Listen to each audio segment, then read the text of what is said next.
This is the V6 Max streaming box by vSeeBox. And this is the V6 Plus streaming box by vSeeBox. So what's the difference between this one and this one? Well, if you want to find out, keep watching because you're watching Blue Collar Guy.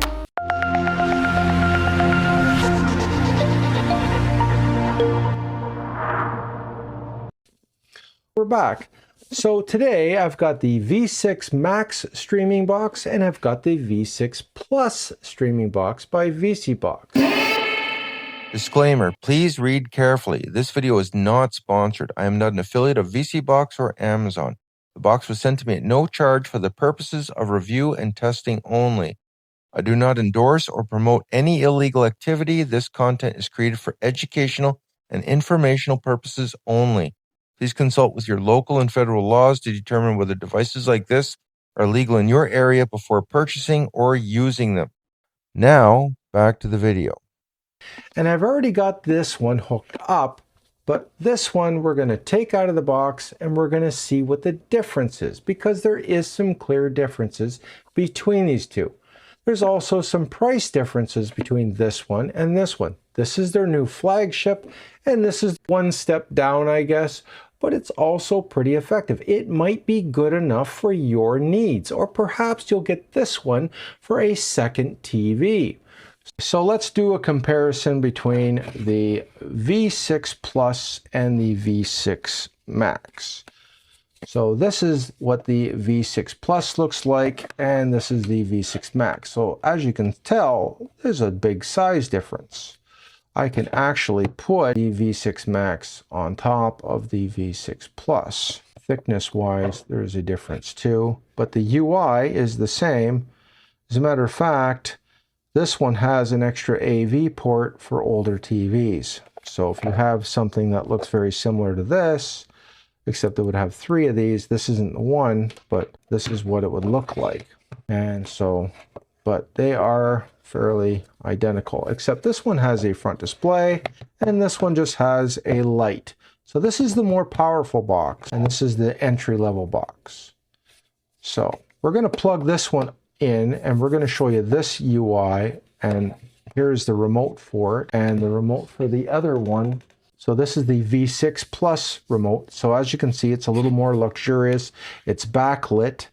And this one here is not backlit. And of course, it doesn't come with batteries. So I'm just going to take the AA batteries out of this remote and put them in this one. So I'm going to put some batteries in here and seal that up. This one. So this is a backlit remote control. Feels pretty good. I like the way it feels. And we got that mute button. I like that. And we got mouse mode. We have another mute button down here, by the way. And we have all the functionality, but it's not as premium feeling as the V6 Plus remote. This one feels very premium, and this one does feel like a bit of a downgrade. But again, I am a fan of the mute button. And of course, when you pair it, it'll just say how to program the source, volume down, mute keys. Hold the power button for 6 seconds. LED goes from blinking to solid, and then it pairs. So that's how you pair it. So as you can see, there's the V6 Plus, V6 Max. Let's hook up this one, and then we're going to hook up the big boy, and we're going to compare. Because I did a video on this one already, but this is a comparison video between this one and that one. Oh, there we go. And that's what it looks like when you boot it up. And of course, I'm going to have to enter in my password and all that other stuff. Let me just put myself in the corner. And this is what the boot up looks like. So I've got English, press and hold the minus button to pair. So we'll do that. And it should pair. Remote control connected successfully. See how easy it is? They work really good, these VC boxes. English. And you can do the scale. So this is more of the V50. It feels a lot like the V50 Pro on this one. I'll leave the scale alone. And of course, time zone. And then you can go Eastern Daylight Savings Time. And by the way, the other remote. So on the V6 Plus remote, I noticed that the V50 Pro remote worked flawlessly. But I noticed that these two remotes are not interchangeable. Okay, let me just get into this thing. So now I am connecting, and I'm connected. And now I have to agree to their terms. So I'm going to go back to the screen, and you can start using your box now. Yes. And here we go. In order to be in compliance with YouTube's guidelines, I needed to blur out all of the logos. This includes the vSeeBox logos themselves.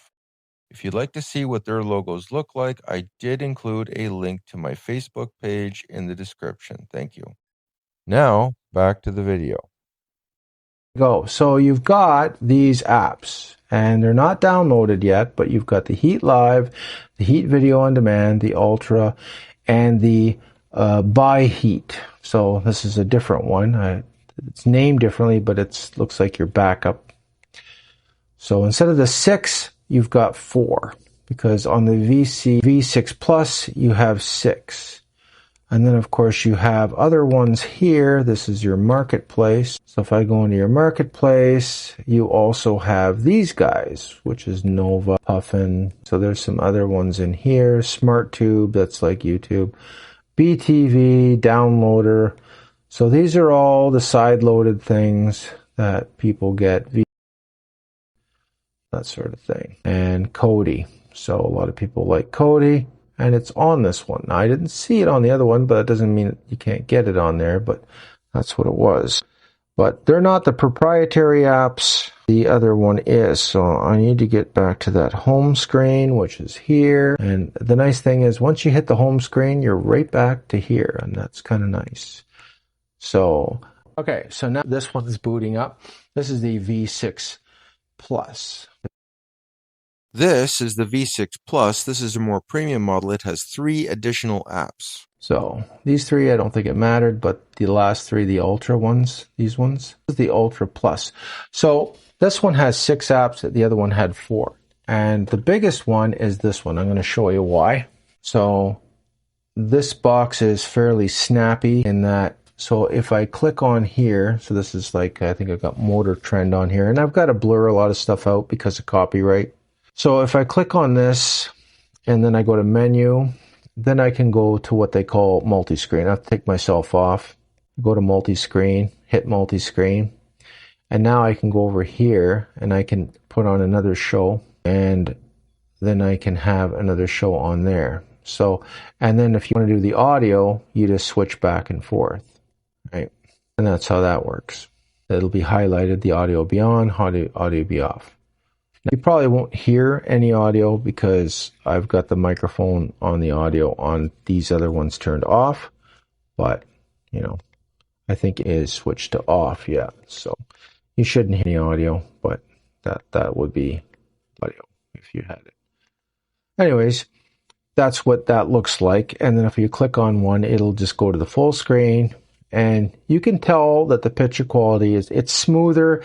It's a lot cinematic looking on the box, right? And then I can go back to the user interface, and you can get out of multi-screen that way, and then you can go. So that is the difference, is that app, and it's just that one that does that. But that's great for sports. So I'm just back to me real quick. Hang on a second here. There we go. So I'm going to go back to me. So when you're dealing with sports, that's what you're going to want. And this one has a lot of news channels and a lot more sports channels than the base model. So if you want news literally from everywhere in the United States, it is on this box because of those extra apps. But on the other one, you're not going to. Please make sure that you're in compliance with your federal, municipal, and state laws. Get as much content. So you get more content and you get more flexibility with the content. So that's what you're paying for, the difference. But they both are very nice boxes. And when it comes to movies, they both offer plenty of movies. So if it's just movies you're going to be happy with either one. Now, as far as the remotes go, this one is nicer than this one. Obviously, they've done that, just because this one cost you more than this one. So this is a more premium box. But I do find it strange that this one has a mute button and this one doesn't. So before I close, I just want to say that this is not a sponsored video. vSeeBox did not pay for the production of this video. I do not accept sponsorships from anybody. The other thing too, that I do not have paid affiliate links. So if you were to buy this box or the other box, I don't get a commission. I don't want a commission. I just show these boxes because they're kind of interesting. They're kind of cool. You get all of these channels for free and you just buy the box and it's a one-time fee. And that's very appealing for people that are becoming subscription poor. So now I am going to mention about the difference between side loading and what's on these boxes. So I encourage you to do your research on side loading. Go to Google and disadvantages of those side loaded apps and if they're considered very malicious. And also Google what these boxes have. So a lot of people say, well, there's malware on these boxes, like it's burned in as the same as the side loading, and that is not true. The type of malware, and I use that term loosely for these boxes, is just to protect the box itself from losing those proprietary apps. So it's not the type of malware that tries to get your passwords and things like that. Now, I did show you how to log in without having to reveal your passwords. It's not 100% foolproof when you do it that way because there is things like tokens and stuff. So technically the box can still access your account through a token method, but it does not know your password.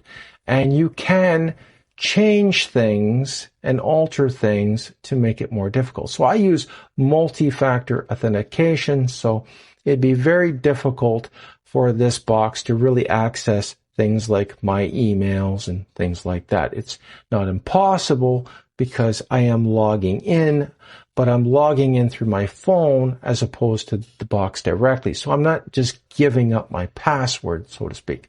Now, as I said, I did not find anything on these boxes that tries to capture passwords. Most of the things that are on this box are in a dormant stage. They can control these boxes remotely, but that's just so that if they find that someone's trying to extract those apps, they can shut it down remotely and they can basically brick the box. So if you're trying to hack this box to try to get those apps and resell those apps, it's not going to work. They've taken a lot of measures to make sure that those apps stay on this box, and that is it. So that's what is considered malware, though, because they have a lot of control over the box, and that's why it's considered that. But as far as the same kind of malware that those side-loaded apps have, it's not the same thing. Those are really trying to get your personal data and the rest of that. They're trying to sell that data. These guys got their money from you. You paid them a lot of money for this box, and the deal is done as far as they're concerned. You use the box as long as you want. They're not really interested in that information. Now, there's no guarantees on that, and that's, again, why I showed you how to log in a different way. So I'm always extra cautious, and I want to pass that on to you. So the moral really trying to get at is they're both, I guess, you're picking the lesser of the evils. So a on-box or a Fire Stick that's side-loaded is more evil than one of these boxes because those apps are definitely malicious. And feel free to Google those apps like FlixVisions and that. Ask Google, is FlixVision malware and what type it is, and it will tell you. Don't take my word for it. Do your own research. This is much less invasive than those apps are. And you'll find out that I'm telling you the truth on that. Is this perfect? And is it, I'm not claiming that this is a perfect way to go. You might as well go with the devil that you know, so to speak. Why I usually recommend these type of boxes as opposed to a side-loaded box, because once you disable all those safety protocols, you're really opening yourself up for a lot of problems. And that is why Android is trying to do away with sideloading, and Amazon Fire Stick has changed their whole operating system, and they're doing away with sideloading too. So in 2026, these boxes are going to become very popular. That's going to be an issue with price. So I would probably invest in one of these now, because when all of that happens, everyone's going to be scrambling around at the last minute looking for an alternative, and that's going to drive the price of these things up through the roof. So, if you're into watching these type of movies in this particular format, then you may want to consider investing in something like this now. And this box looks like it's going to be good for many years to come. I don't see why it would not be running 2, 3, 4 years from now, So I've been running for 4 years already, so why wouldn't this one keep going? And those ones are still running. I've gotten lots of comments from people with lots of Chinese boxes, and they're saying, I've had it for years and it's still up and running. So before you go buy an ONN box and you think, well, I'll just sideload, just remember, if you get a firmware update, Android 15, it could change the way your box operates, and you may have to be using your box for paid subscriptions only at that point. Don't know exactly when that's going to happen, or even if it's going to happen. Maybe they'll only be on the newer models. I don't know. I don't want to speculate, but I do know that they have announced that they are done with sideloading and something is going to change. So I'm just saying. Anyways, that's it for this video. Take care, be safe at work, and I will see you at the next video. And I have another box that I'm going to be talking about, and it's somewhere in between. So it's not as expensive as one of these boxes. It's not a fully loaded box, but it is an interesting box, and I'm going to be showing you that one as well. So on that note, I'll see you later. Bye.